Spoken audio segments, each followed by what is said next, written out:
Are you curious what your first track day is going to be like? Or do you want to reminisce about your first track day? That's exactly what we do on this episode of the Late to Grid podcast.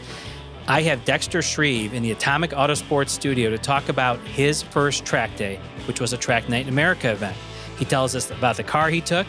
It was a Toyota Camry, his daily driver, and how much fun and support he had all day long. Let's throw the green flag on this episode.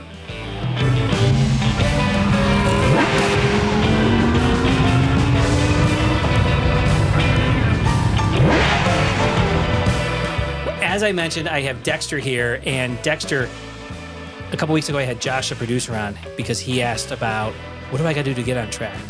You are the guest that has the second least experience because you have one event under your belt, and you're here to share all kinds of exciting stuff about how you got ready, how you learned about what to do, what you learned a lot about that. So thanks for taking some time to share your journey. Yeah, I'm excited. I think it'll be pretty cool to sort of help other people overcome that big first hurdle. So. Right. Well, one of the questions I always like to get started with is, who got you into racing? Who got you into motorsports? And it was your father. He had some Japanese cars that were 2+2s. And for the folks that don't know, that's a front seat, back seat, very small back seat. He even had a 944, which I love to tease those owners with my RX-7. But what were some of those early memories of your dad and those sports cars? Yeah, so before I was born, definitely had even more sports cars.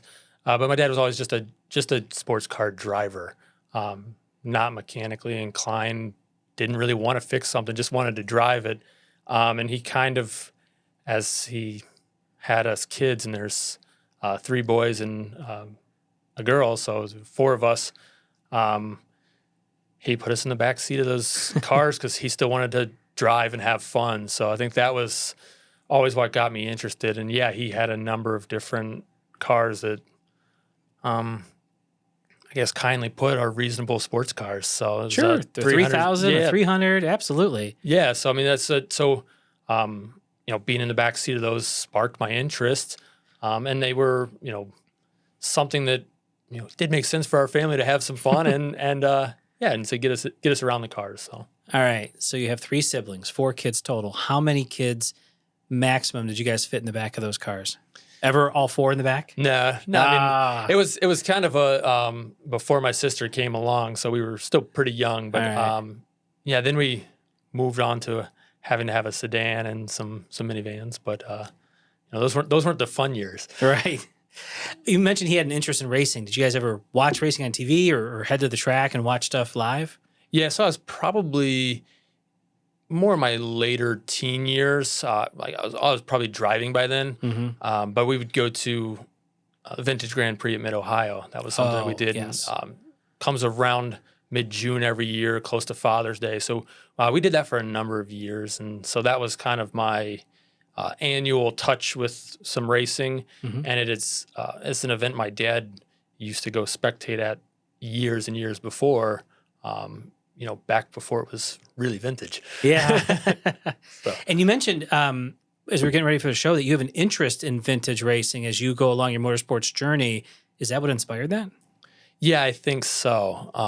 And I think it just kind of, for me, it's an attraction to the simplicity of some of the cars. There's a lot of technology in new cars. But the old stuff's pretty simple when you really know what it is. So, that's kind of an attraction from an understanding point and a maintenance point. And those are all things that are definitely going to be involved as, you find a car and get behind the wheels. So. Oh, absolutely. So I know you're just getting into this, but as you think about vintage racing, is there a make and model that you kind of got your eyes set on, your heart ready for? No. So there's 2 issues with vintage racing. The cars now demand so much value, people aren't racing them. And you've seen that, especially with the higher end stuff. And the other part is it's less competitive. There's not as many people in it, quite like there used to be. But I do, I like the cars. I like anything. I like the MGAs. Oh, yeah.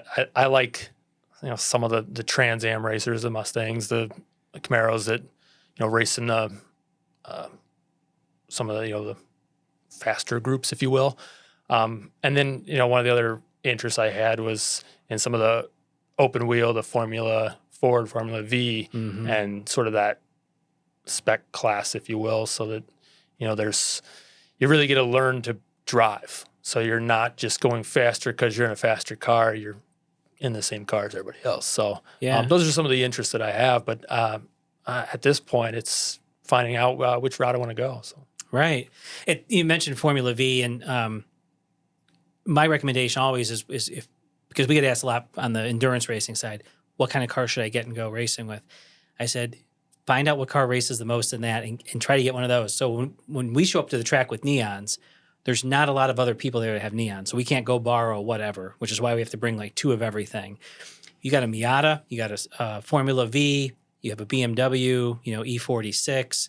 Those are everywhere at the track. So you need something, you just go and, hey, can I borrow this? And as you're going to learn, and I think you kind of witnessed this when you did your track night in America, everyone's there to help you. Yeah. So that's one thing to consider too. But I think the Miatas, some of the NA Miatas are now vintage. Yeah, they do run a class at the SVRA. I know they have that. So, but yeah, I mean, that's, you have to look at the things with affordability and reliability, especially if it's something that, you're going to take time and spend on it. So, right. And as we're recording this, the SVRA is at Mid-Ohio this weekend. Yeah. Are you going down to watch? I'm not able to this weekend. That is the weekend that I had typically gone in the past with my father, but no, not this year. But there's a couple other events on the calendar that it might try to get to. So gotcha. Before my real car life, I used to work for Sprint, the telecommunications company. We were a big sponsor of that event. So I used to go there with my father, and then in the corporate world, we used to do hospitality down there. Always a great weekend. So I can see why you're attracted to it. Yeah, I mean, it's a fun place to be. And then for me, it was special because it has, meaning of getting the track, being there with my dad. And, last year I actually took my oldest son. And so, the 3 of us were there. So it was real fun. And this year just didn't work out. So. All right. Like we always say, there's next year, right? Yeah, exactly. Going to try it for that. And we will get, later I want to talk about work-life balance with the family, and you own a company. So we're going to talk about that because that's something I think that's really important as we get involved in motorsports, because it's demanding on the time, it's demanding on the resources. You and I got connected on LinkedIn and had a great conversation, and we started talking about, getting on track and this whole motorsports journey, and you did it. Yeah. You took your daily driver, your Camry, you did a track night in America at Pit Race, right? Yep. So what gave you the itch to do this now? Yeah, I don't know. It's a biological clock, a timing, motivation that if I don't go out and do something, will I ever do it? And I think there's sort of that reality check of, do something. And so in talking to you, I got a lot of confidence of, hey, yeah, you need to do something. Try this. And it was, it's through talking to people that I actually learn what the avenues are. You can look stuff up all day long on the internet and say, oh, how do I do this? What do I need to do? But 20 minutes we spent on the phone, you said, hey, here's this thing. Sign up for it. Go. And a month later, I was at the Track Night in America, and that just kind of clicked for me. It's like, hey, I'll know something at the end of this, whether this is something I want to do, or whether I liked what I was doing. And I did. I liked it a lot. I can tell by the smile. Yeah, so it was definitely something that I would say I put off for far too long. Yeah. I could have done this 5 years ago. I probably could have done this 10 years ago. But now I had to do something, and I went with it. So, see that, folks? Listen to Dexter. Just go out and do it. Do it now. Yeah. I mean, I will admit there was, a little bit of nervousness, driving there and getting there. And, hey, I'm bringing my daily driver Camry, and it's kind of embarrassing. And I pull up and you got to drive it home. And I got to drive it home, yeah. But I mean, I pull up, and there's some real nice cars there, and some people who spend a lot of time and energy in motorsports. And I think it was, maybe I'm mature enough at this age to kind of put those blinders on and go, I'm here for me. I'm here to see what I can do and what I want to do. And then everybody, once I started talking to them, was encouraging and helpful and saying, hey, you got to start somewhere. So, yeah. So I'm going to explain for a second what Track Night in America is to the listener. It's we've talked about it on the show before. It's the Sports Car Club of America, and these are hosted at tracks all over the country.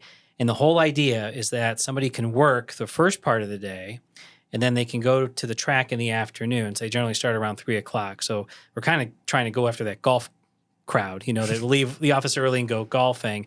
But it's for novice, intermediate, advanced. You bring your daily driver. You can bring a dedicated track car. Supposedly no race cars should be out there, but sometimes they do allow that.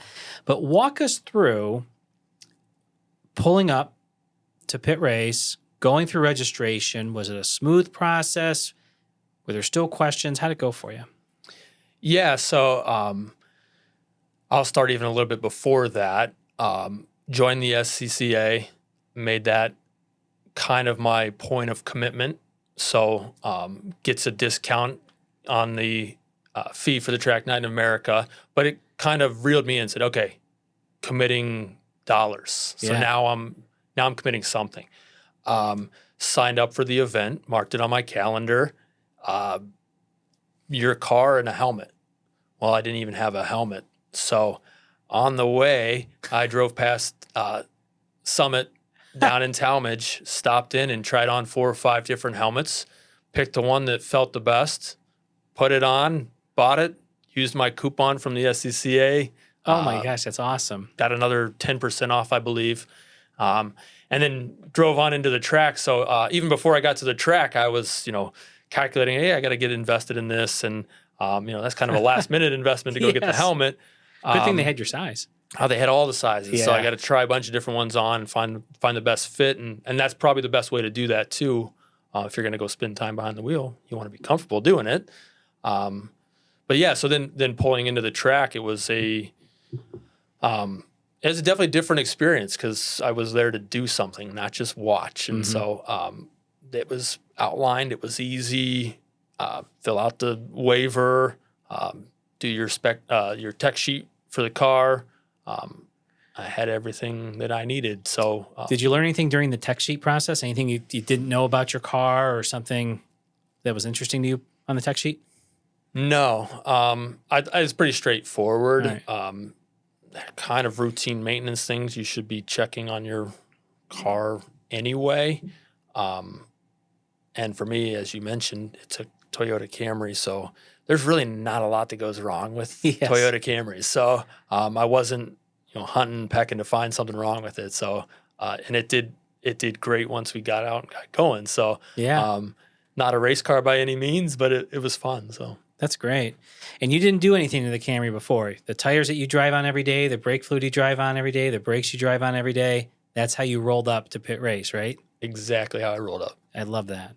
And I think that was a testament to what Track Night in America for a novice is. Mm-hmm. And in my own personal view, it's an absolutely wild concept I was driving on the track that night. Yeah. So, that's, and it really did scratch an itch that I had to say, what is this like? And so, I couldn't have been an easier process. That's great. So throughout the day, did you get any coaching? Did you do any classrooms for the novice group?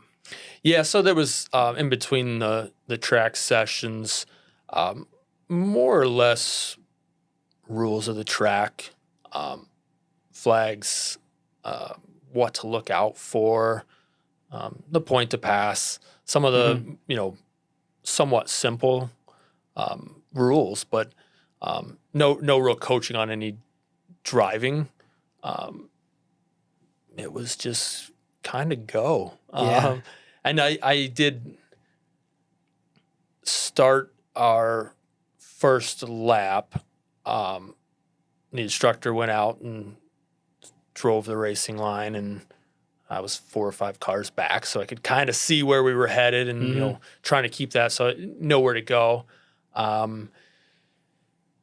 When I got to start on our first outing, I started at the back just out of respect to everybody else and a little bit of nerves. I didn't want to have to be the car getting past and not pointing at the right time and everything else. And so it gave me an opportunity to kind of feel it out, which I was able to pretty much do right away. And so, okay, now I know how to do this. Yeah. So that's great. Did you do any sort of drills or probably not? It was probably just running laps all day. No drills. Yeah, it's just laps. So I will say it's a great experience to get out there and get going, but that can't be it if you want to start pursuing something and want to train and want to learn.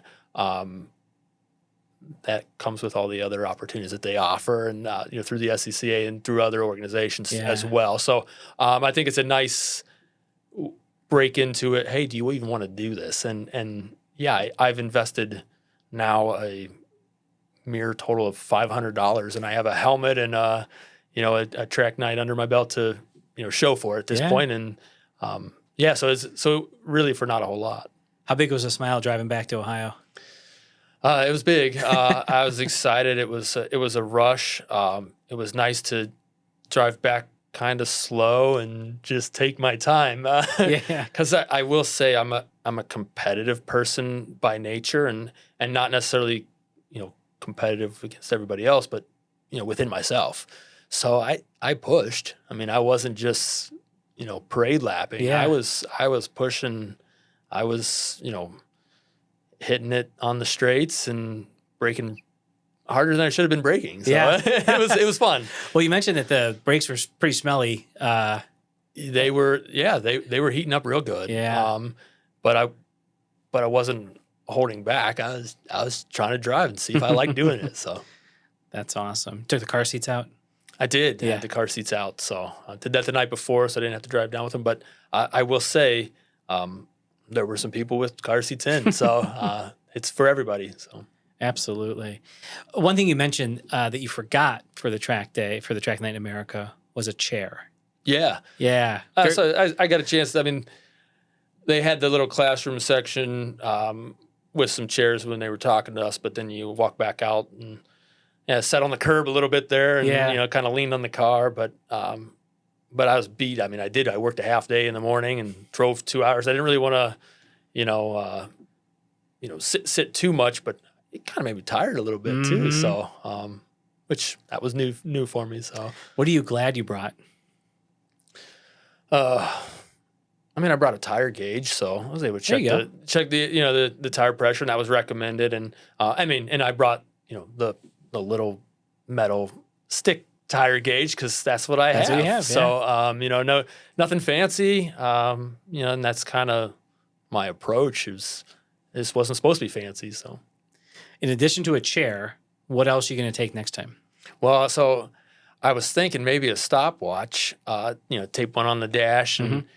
I said that competitive nature. Hey, am I getting better? Am I doing things right? So, that's something else I might, bring. And, but I don't really have much, I made it. Yeah. Make sure I, bring the AAA number in case I don't bring it out of there. So, yeah.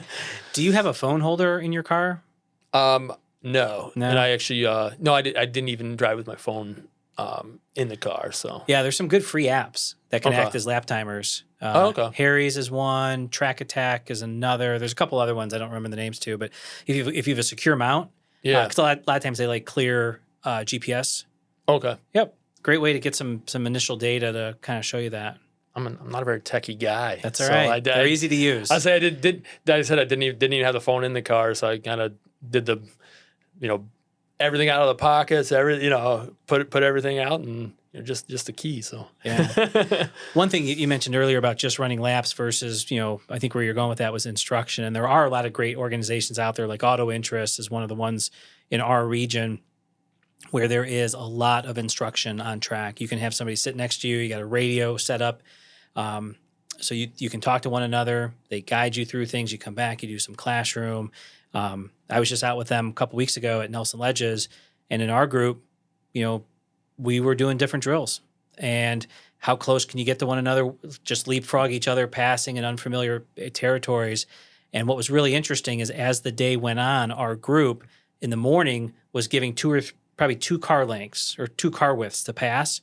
After we did our drills, everybody was staying a little tighter and not making it difficult, but just feeling confident that they could still stay where they needed to because they should be on the racing line, but giving just a little bit to let you through. That's one of the organizations I think that's doing some really nice work with HPDE. So I'll make sure you get some info after we record about that. Yeah, and I think that's sort of the progression, right? You know, you have to start thinking, you know, what is next, and what are the steps to get to what's next, and that for me is a nice baseline to not start building bad habits. And really, I think my key is I want to learn how to drive on the track, and I want to learn how to race, and I want to do those the right way. So Yes. I think that's the, you know, maybe that's a little bit more of that maturity that I waited so long to get on the track, as I understand that you can get some more horsepower and go faster,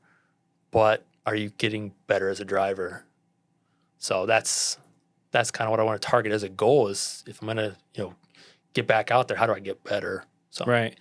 A lot of people, we talk about seat time and seat time and seat time, but if you're just repeating the same bad habits, you won't learn from just getting seat time. So that's why I always like to say seat time with some sort of coaching. Yep. And that, you know, we talked about data devices, even as simple as the ones we discussed, but if you go a little bit deeper with like Apex Pro, the Garmin Catalyst, there's the AIM Solo, you can send that off to somebody, a remote coach even. So even if you don't have somebody in the right seat and you're going out and doing some events, they can look at that data and say, hey, here's what you're doing right, and here's where you can improve. So, you know, not something you're going to do for your next event, but maybe down the road, something to consider. And I want to talk about your next event. I know you had one that you weren't able to attend. Yep. But what do you have planned for the rest of your first season? Yeah, so I mean, right now I'm still kind of building out a plan with, you know, what my schedule allows and timing of everything.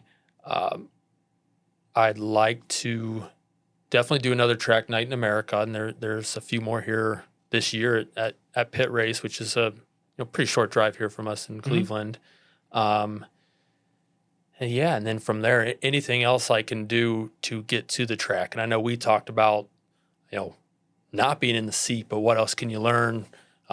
Being in the pit, being around somebody else, and so I think that's leveraging connections of people that are at the track on the weekends and say, hey, let me just join you. And so get around the other aspects, because it's going to be all encompassing, you know, before you kind of get all the way there. So yeah, you'll see a lot just hanging at the track, and whether that's just being there as a close spectator. So what I mean by that is you're not off in the grassy mound or grandstand watching. You're behind the pits, or you're at the trailer with the team, and you're kind of seeing what are they doing, how are they doing it, why are they doing it. Or you embed yourself with a team, and what do you need me to do? You need me to hand you something over the wall? You need me to help you fix this? And as we in our endurance team, we have some folks last season that said, I want to get into Champ Car.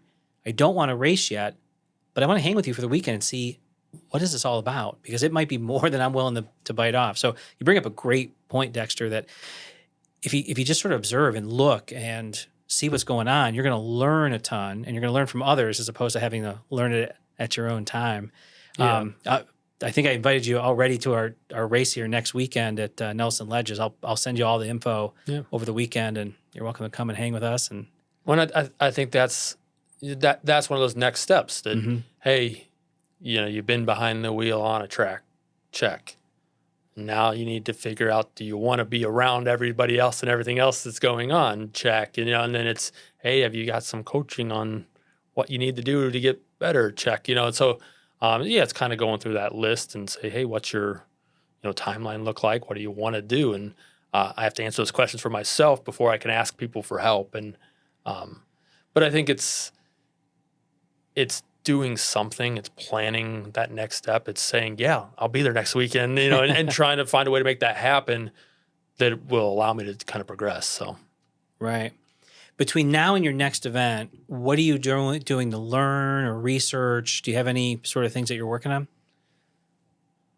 I'm always just interested. So I try not to do too much mindless scrolling with interesting, cool facts about things, and more, hey, what do I, what do I need to look for? What do I need? What do I look out for? How do I afford parts of this? Those are sort of the questions that I'm asking now. I'm not a big YouTube guy, but I know I get caught watching some of those videos and go, okay, yeah, I'm learning stuff from this. But really for me, I think it's going and talking to more people. It's going and being around things. It's going and sitting in a few cars, even if I'm not driving them, just to say, hey, this is what this one feels like or that feels like. That's where I kind of want to get to. So it's, probably to get to the track. Right. So I don't know that not much of a reader. I'm just a doer. So, I'm not really, reading up on anything. I kind of just want to see what the next opportunity is to go do something. So, yeah. Let's talk, we kind of danced around it. It's balance. You got a young family, 1-year-old, 4-year-old. You own a company. That puts a lot of demands on it. How do you fit motorsports and racing and track time into your life? How do you make that balance? Yeah, so as I think that and plan for that, it's where do the hours come from, right? So, you can reduce your sleep by a few hours and get a few more hours out of the day, but it becomes time management like anything else, and it's prioritization of those things. And, family first has been a pretty big mindset for myself and my wife, and we have that obligation to, be there and provide for our kids. So, that's first. The business demands a lot. It keeps me up. It makes me think. But it excites me. It engages me. And then sort of that motorsports falls in that outlet. Hey, how do you do something for you? How do you escape? What's your real passion for, a hobby, activity, whatever it is. And so I think that's kind of that route. And I've always had something in that realm. Former athlete, so I was always playing sports, and got into doing some different types of hobbies. When we bought our home, I became a handyman for about 2-3 years, and still doing some of that stuff. But I really immersed myself in it, and that was how I spent my time. So it's like those are sort of the things that's like, okay, well, now if I focus on this aspect, here's my allotted time for it, and prioritize the other things first, and they kind of fall in line. But right. It's definitely going to be challenging. So for me, putting that helmet on, the rest of the world goes away. So the work doesn't enter.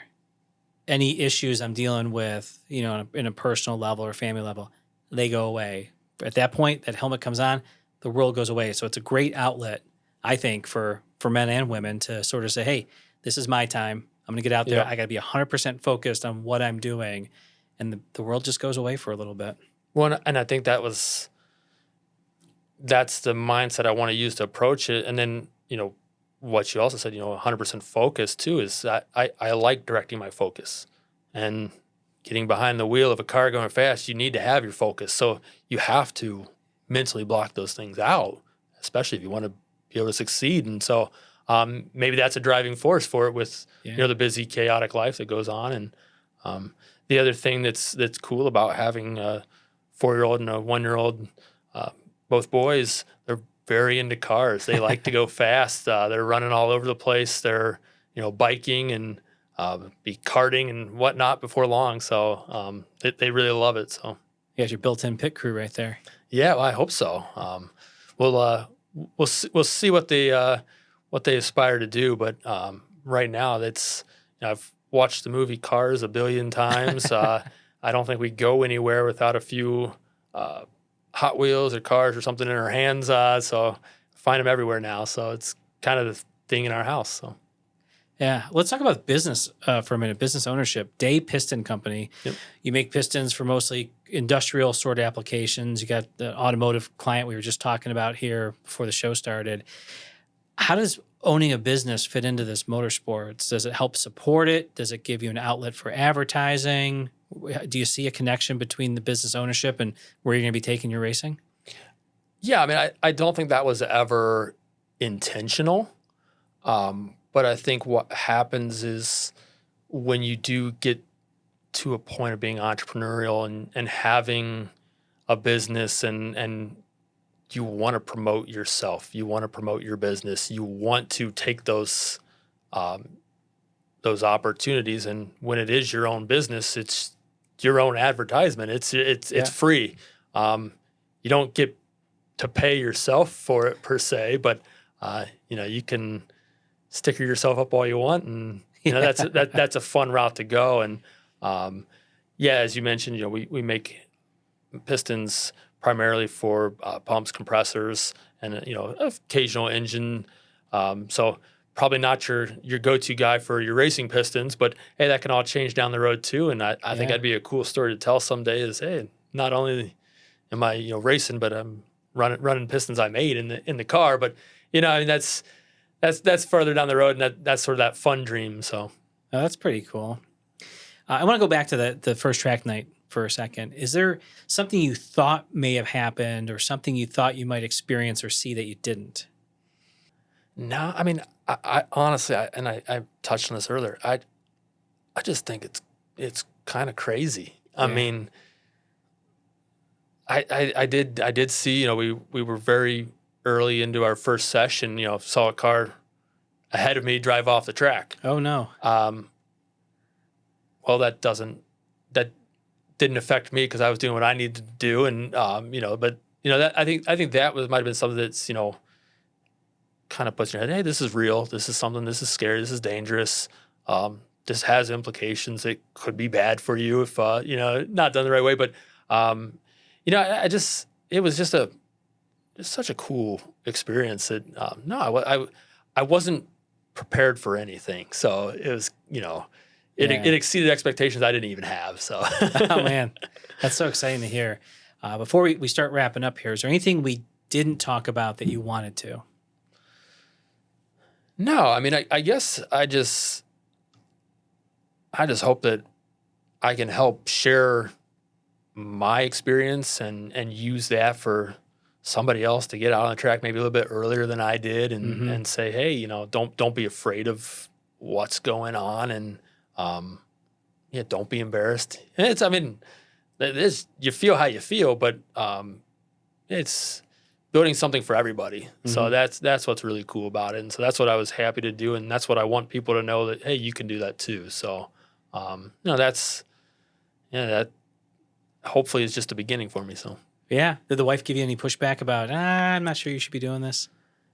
Well, the Camry used to be her car. So she was like, you're going to take my car? But otherwise, no, she was pretty cool with it, and kind of that understanding of, the outlet mindset of, hey, is this going to make you, happy? And it's like, yeah, I think this will be something that'll be really fun. Yeah. Maybe she doesn't know what she's in for down the road. And, we do have a spare bay in the garage. Oh. So always ways of thinking and how to do things and how to keep it happy all around. So I know that's probably a hard conversation for a lot of families. Yeah. But it's, hopefully a fun conversation, and hopefully get the chance to have her come out and either take part as a spectator or, do a few parade laps or something to see if she has any interest in being around something like this. And if not, there's plenty of things I'm sure she wants to do with her time that we could barter back and forth for. Yeah, that's right. So. I got to share a quick personal Dexter story. So after you and I had our phone conversation, a couple weeks later, I get a text. And it's a picture of you standing in front of your Camry at the track. And that absolutely made my day. And I don't remember if I was having a bad day or just an average day, but when I saw that come through, and I think that was even my text back to you, like, this made my day. Yeah. Because, yeah. I mean, just you hadn't been on track, and now you're on track, and that is awesome for you. It's awesome for our motorsports community, and yeah, I mean, I think that was a month or two after our phone call, and it was like, that's part of this process is what's your next step? Mm-hmm. What are you doing to get somewhere else? And our phone call could have ended, and we'd have had some back and forth about business stuff and hey, doing these races and follow along. But I wouldn't be sitting here if I didn't go take that step. And I think our conversation here is part of our relationship building for the next step.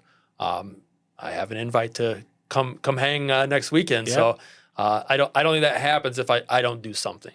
So I think in working relationships, and this goes for anybody in business, in motorsports, and whatever hobbies they are, there's a little bit of give and take, but people want to see you do what you want to do. So our conversation started with, check this thing out and do it. I did it. And you said, oh, that's awesome that you did it. You want to do this thing? Yeah, let's do it. And so here we are today doing this. And so I think it just compounds a little bit. And so I'm glad that made your day. Yeah. Like I said, I was smiling from ear to ear the whole time. So it really cool. made my day. Yeah. Well, we've come to the last question. And this goes back to your first track night in America. They line you up in grid to go out. Were you late for any of your sessions to grid? No. That's awesome. I was anxious enough that I was early. So. That's right. Sounds like you might have been one of the first ones there. Yeah. So that was not late to grid. So that's great. I know you're going to be on the podcast again because I want to hear how your journey's going as you progress, when you're doing the vintage racing, all that kind of great stuff. So Dexter, thanks so much for being on the podcast and sharing your journey with us. Yeah, just getting started. So hopefully a great story to tell down the road. Thanks.